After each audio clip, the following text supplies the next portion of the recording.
ভাই আইফোন আমার কিনতে মন চাই। বাবার একদিন বলছিলাম, বাবা আমার একটা আইফোন কিনে দিবা। বাবা আমার দিকে তাকিয়ে বলতেছে, বাবা তোর একটা ফোন কিনে দিতে খুব ইচ্ছা করে, কিন্তু আমি 400-500 টাকা কামাই করি, রিক্সা চালাই, তোর আইফোন কিভাবে কিনে দেই? ভাই কথাগুলা আমার জন্য বলতেছি না, আমার মতন হাজারো মধ্যবিত্ত ছেলে আছে তাদের জন্য বলতেছি। আরে ভাই আমার আইফোন আছে সেটা আমি মানি, কিন্তু সবার তো আর আইফোন নাই। কিছু পোলাপান আছে নতুন নতুন শার্ট পরে, নতুন নতুন প্যান্ট পরে, নতুন নতুন সানগ্লাস পরে, 2 দিন পরে পরে আইফোন পাল্টায়।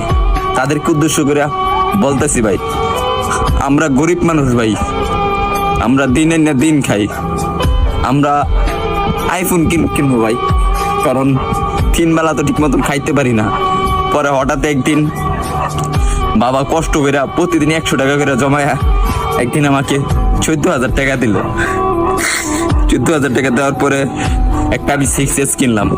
6S কেনার পরে আমি ভিডিও শুরু করলাম।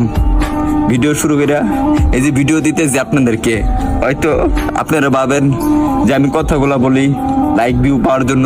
না রে ভাই, সবার জীবনে একটা কষ্টের একটা গল্প থাকে, কাহিনী থাকে, আর আমি যেগুলা বলি রে ভাই এগুলা বাস্তবই বলি।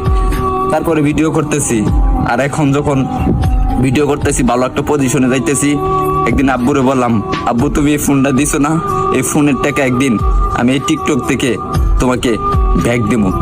ভাই আপনারা যদি ভালো না বাসেন, সাপোর্ট না করেন ভাই, তাহলে সামনে আগে যেতে পারবো না রে ভাই কখনো। আপনারা একটু ভালোবাসা দেন, তাহলে আমি একদিন অনেক বড় হবো ভাই।